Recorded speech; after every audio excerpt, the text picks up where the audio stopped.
Hello, ladies and gentlemen, esteemed viewers, and specifically those who are pursuing hotel management in different parts of the country and across the globe.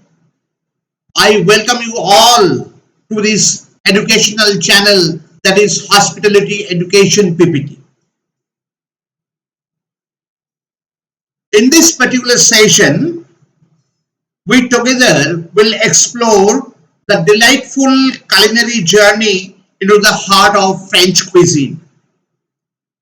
So I take the pleasure of sharing with you the secrets behind creating the Espagnole sauce and also its associates, which is specially known as the brown sauce, its derivatives, and some associated terms very much used in the culinary world, which has got some confusions in the mind of the learners, especially those who are beginners. We all know, my dear friends, that as one of the 5 French mother sauce, Espagnole forms the foundation for a plethora of delectable sauces that elevate your dishes from ordinary to extraordinary. And also I'll discuss, as I've mentioned little earlier, that few terms like demi-glace, Juliet, folie, jus, gravy, coulis, and remesco, and even pan sauce, which often create some gap of understanding in our mind. We will try to clear it up today in this particular session. So, without wasting further time on this introduction, let us get down to our business and find out what is waiting for us in the next 35 to 40 minutes.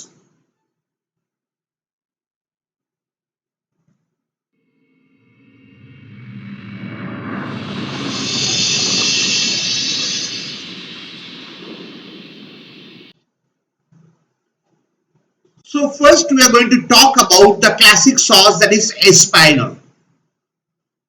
Let us try to first know what are the things exactly we require to prepare Espagnole sauce, and that is a French mother sauce. How it is made with beef or veal stock, a dark brown roux, and mirepoix. These are the simplest 3 group of ingredients we require to prepare or to produce one Espagnole sauce. Now, the point is the name. The name Espagnole is a French word for the word Spanish. Spain is a very popular country, international country, and in Spanish, the word Spain in French language is known as Espagnole. Interestingly, many French sauce bear country's name, such as Hollandaise, originated from Dutch, Holland, and crème anglaise, from the name it is very clear, English variety, and it is of UK. These names are often chosen to pay tribute to historical events or because the sauce's ingredients evoke a particular country. However, in this case, the Espagnole sauce, it is believed that the name was inspired by its red color, reminiscent of Spain. And how it looks like? See, it is in front of you. Ultimate outcome of Espagnole sauce is having this kind of reddish brown color, creamy, thick in consistency, and because of that, the name is given Espagnole. What are the ingredients we require? Though we have mentioned very roughly in the beginning, let us see demographically what are the ingredients we require to produce one brown sauce or Espagnole sauce.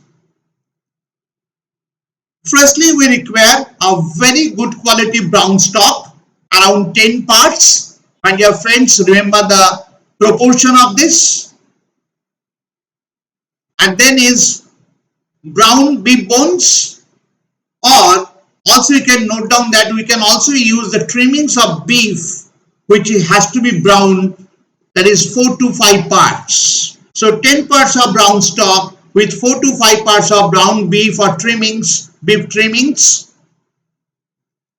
Then with 1 part of maple vegetables and some part of tomato paste. Now the point is, mepua means we all know that it is a roughly chopped aromatic vegetables, that is onion, garlic, leek and celery. And this is your picture in front of you, how we can use these ingredients to produce one Espagnole sauce. The steps involved in making sauce Espagnole are like this. Firstly, take a saucepan which is enough for cooking the quantity of sauce you have planned to. Add butter, melt the butter. It will come slowly to the smoke point.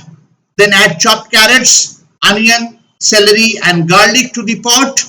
Go on sauteing it. Saute it for 10 minutes and continuously we stir it all the time so that the vegetables are not sticking to the bottom of the pans anywhere, until it becomes little softened and light brown in color uniformly all over, and that will continue up to 10 minutes or so. Once you achieve to that stage, then the next stage is to go for a roux. Now here in this case, the most authentic way of doing is that instead of preparing a brown roux separately, we can easily sprinkle the required amount of flour into the pan where already the vegetables are sauteed into light brown color, and continue stirring it, cook it till the flour becomes golden brown, and also it gives you a tasty cooked smell. And it is for about more 5 minutes or so, and at this point the vegetables texture will change from solid to little messy texture. Once you attain that stage, that means your roux is complete and vegetables are perfectly sauteed, the mepua of vegetables. And then next, it is the time to add the brown stock, beef stock, and along with that you are going to add the bay leaves, whole black peppercorns, tomato puree and salt to some extent, not fully. Stir well. While stirring, ensure that you are scraping it right through the bottom of the pan so that by any chance you are not allowing anything to settle down and sticking to the pan and getting burned from there. If it is burned from there, it will carry over some bitter taste ultimately in the sauce. So you should be very careful at this point while stirring it.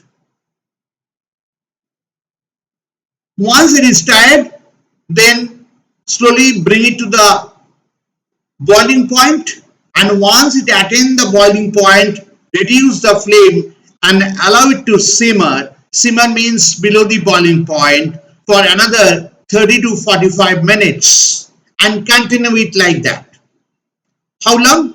Until the mixture has reduced to 1/3 of its original volume. You can see the image, the sides you can see there is a impression of the sauce initially where it was, the volume, and then after reduction to what level it has been reduced. So you have to reduce the sauce and ensuring the proper cooking of the vegetables, beefs and beef bones and all. In this preparation, I have seen that nowhere I have mentioned that when to add the beef bones brown or brown beef lean. Thing is that while sauteing the vegetables, you can also add that time the bones and also the trimmings of the beef so that it will be sauteed along with the bones and vegetables and develop the color, and it will inject more intense flavor into the liquid. Once that is done, the next is you have to strain the sauce very carefully through a mesh strainer and ensure that no lumps, no particles of the vegetables or any other kind of debris are present after straining. And once it is strained nicely, you can see how glossy, how appetizing the sauce is looking at. And you see the intense brown, reddish brown color of the sauce, and that is your Espagnole sauce. So method is very simple. However, brown sauce is Espagnole sauce, or the brown sauce is more associated with or synonymously used by the term demi-glace and Juliet. What is that? Let us clarify these. Demi-glace. However, Espagnole is rarely used in this state. Instead, it is traditionally transformed into a demi-glace. Demi-glace, that means it is a kind of derived sauce from the Espagnole as per the definition or the explanation given out here. And how we can make that? By combining the sauce Espagnole with an equal quantity of brown stock and cook to reduce its volume by half.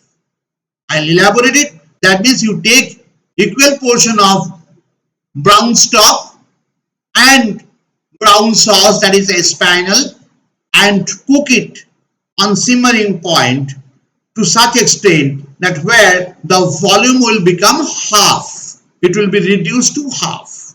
As the word half is associated in the English word, and the French corresponding term is demi. Demi means half in French, and glaze means it is reduced. So it is half glazed or demi glaze, that is the popular name in the culinary world.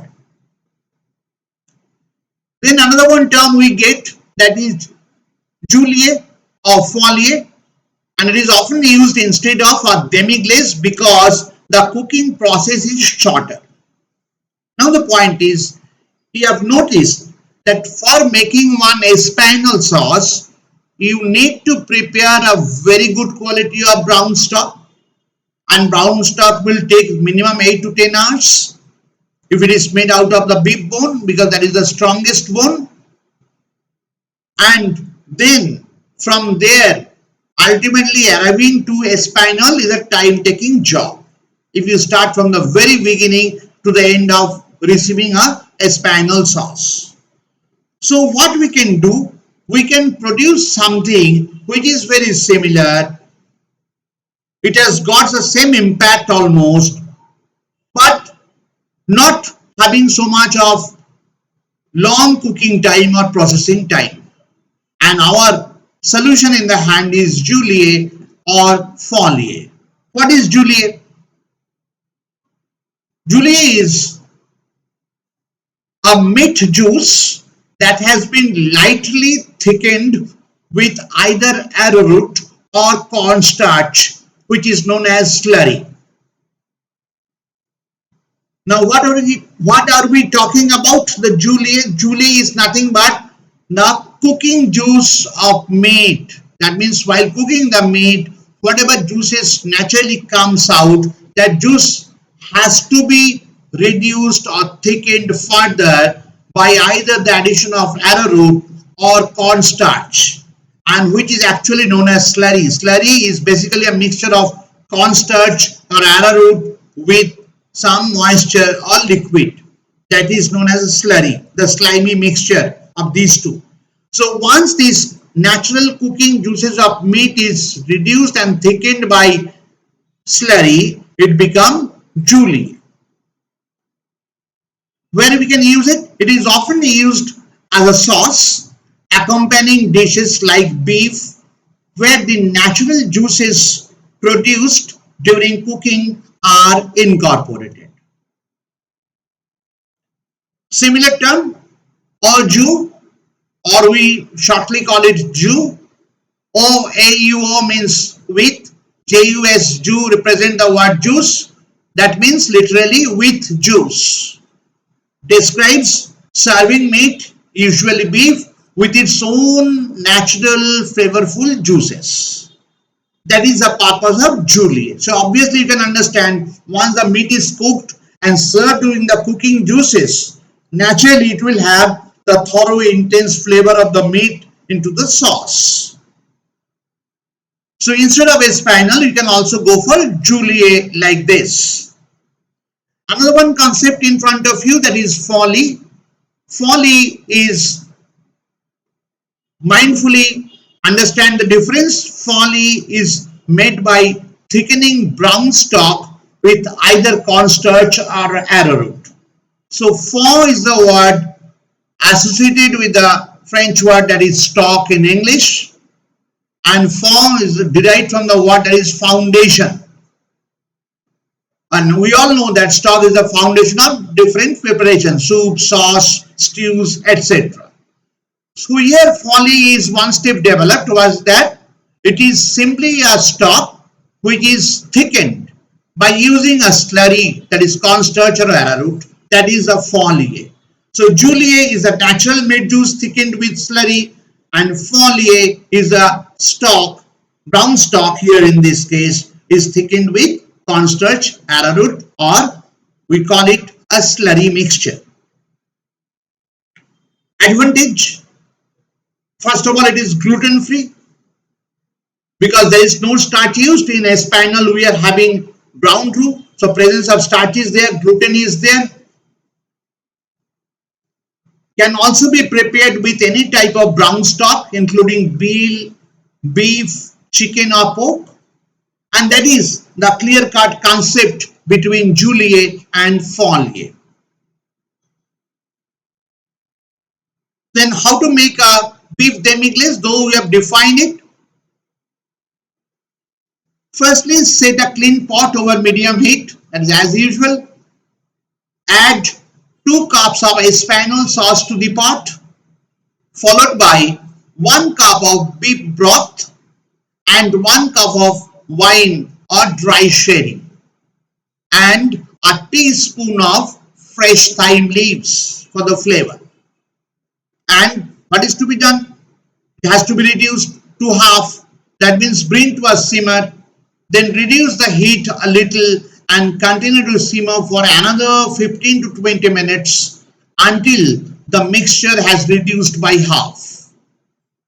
Taste, then add salt and pepper as per the requirement. Your demi-glace is ready. Now set a fine mesh strainer and strain the sauce. Ensure that there is no debris present in the sauce after straining, and it is your smooth demi-glace in your hand, and it will look like this. And you can see the color difference between these two. Earlier we have seen Espagnole, it was a reddish brown color. In case of demi-glace, we can see how dark and intense color is that, and it is much more flavorful as because it is much more enhanced with the presence of wine and or dry sherry and herbs, and further it is reduced to half. It's much more concentrated, more intense in flavor, and taste wise obviously it will enhance the taste of the final product. So demi-glace is ready in your hand. Now we all know that all French mother sauce, they produce a small sauce or derivative sauce. Here is also the same in case of Espagnole. We also do have some derivatives, but only point is that in case of Espagnole derivatives, we straightway first come down to demi-glace, and from demi-glace it is more treated as a mother sauce in place of Espagnole, and then we get the other small sauce or derivative sauce out of it. How it goes? So first is demi-glace. It is made and kept ready in our hand. Plus, if you add mushrooms, shallots, white wine, tomatoes, concasse and butter and cook it as per the recipe. Here I am giving only the concept, and once you cook it and strain it finally, you get a sauce that is known as Cheshire sauce, which is also known as a hunter style sauce, wild sauce. So that is one of the examples out of many. And then the second one example in front of you, if demi-glace is cooked with shallots, thyme, bay leaves, red wine and butter, ultimately that will give you a sauce which is known as Bordeaux sauce. So we have already come across these two names, Cheshire sauce and Bordeaux sauce. They are the leading derivatives of demi-glace, or it is also a derivative of Espagnole. And a third one, for example, in front of you, demi-glace as usual, cooked with shallots, white wine, lemon, tarragon and butter. And ultimately, once it is cooked and strained, finally you get one very popular derivative sauce from Espagnole, that is known as Chateaubriand sauce. The word Chateaubriand is also associated with the beef steak, and that will clarify once we will be doing the session with meat and steaks. So for the time being, we are having 3 examples. There are plenty of examples available. Your duty is to just search from the different books, apply your cognitive skills and find out few more names and get ready with this structure. That means demi-glace plus what, plus what, plus what, and ultimately it will be easy for you to remember the derivative sauce obtained from Espagnole sauce. Clear? Now let's proceed to clarify these few terms. The terms are there: jus, gravy, coulis and romesco. Let us explore this. Jus, already we have made it clear. Jus means juice in French. Jus is a clear concentrated sauce made from the natural juices of roasted meat. Simply, once you are roasting a meat, there will be automatically some natural secretions that will be collected, and once that will be concentrated, that will be transformed to a sauce which is known as jus, and that has got maximum amount of flavor, full of nutritions, and definitely that will make the dish complete in terms of taste, flavor, nutritional balance, appearance, everything from all point of view.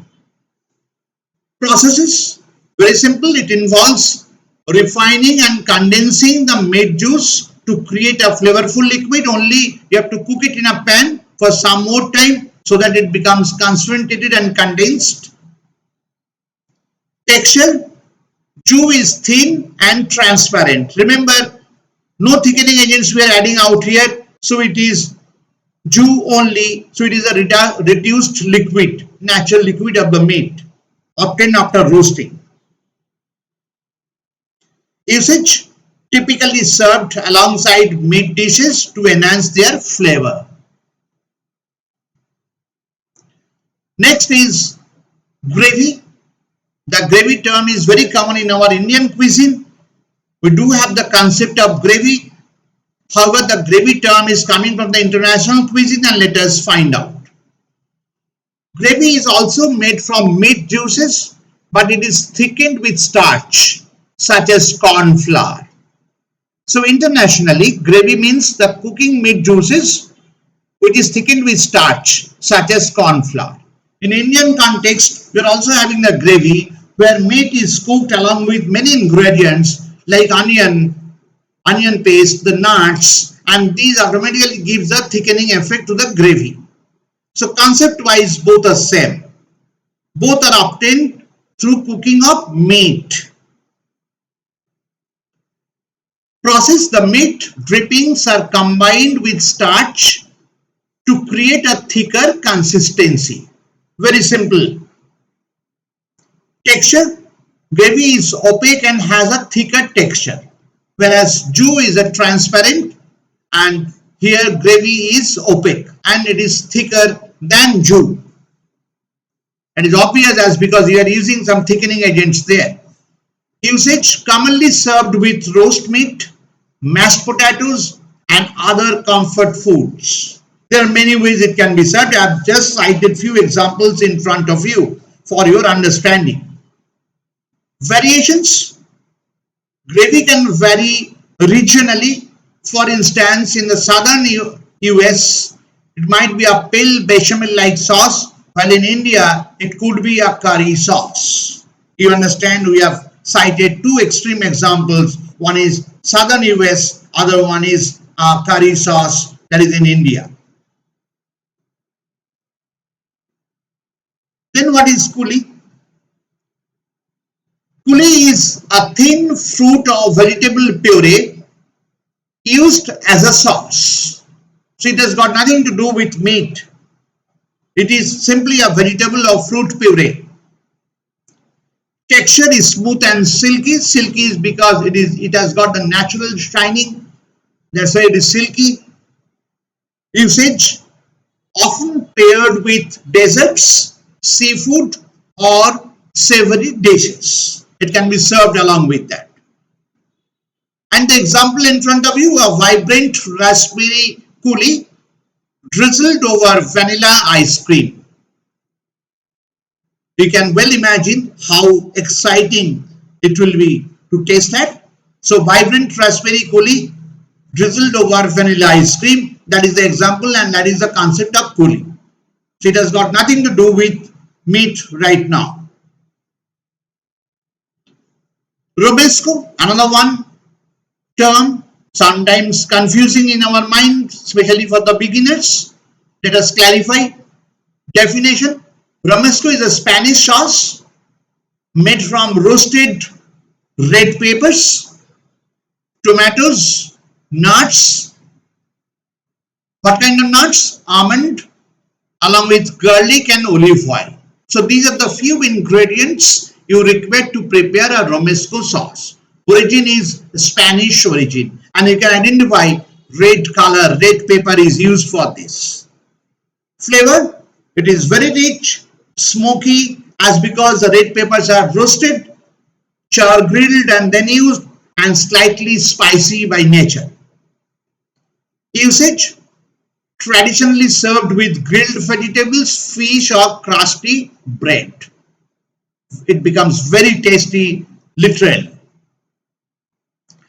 So idea is very clear.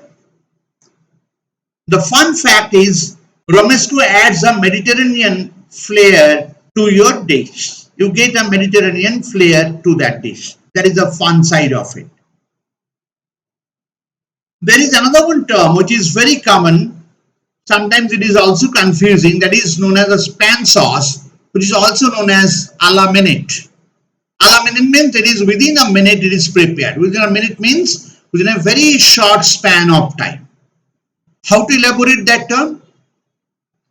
A la minute is a culinary term that refers to a style of cooking where an item or particularly its accompanying sauce is prepared to order rather than being prepared in advance and held for service. Now, last two lines I have mentioned out here, that is actually giving why it is known as a la minute. It is prepared to order, not prepared in advance and kept it on hold. So you understand this, why it is called a la minute. Now let us cite one step-by-step example that how it is to be made.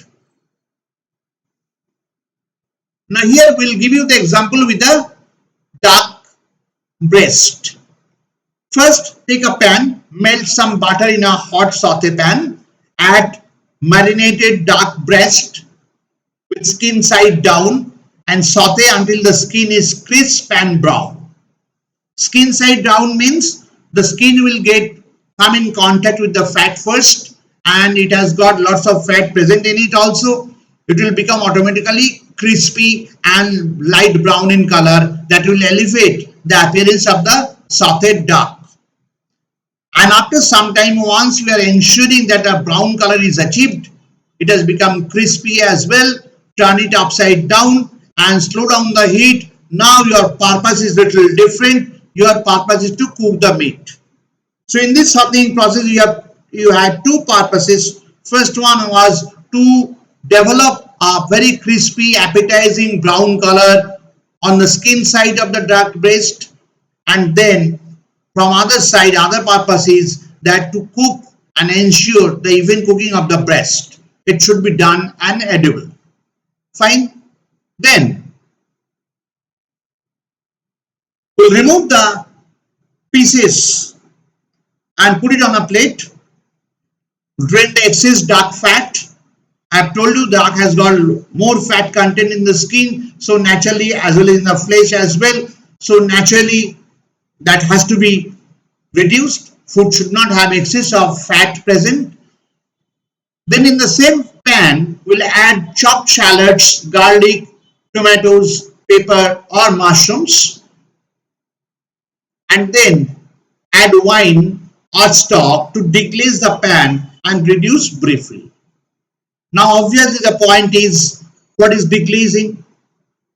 Deglazing is once we saute a meat product, there will be a tendency, and often it will happen, that some protein part getting stuck in some of the areas of the pan, in the bottom of the pan or the sides of the pan.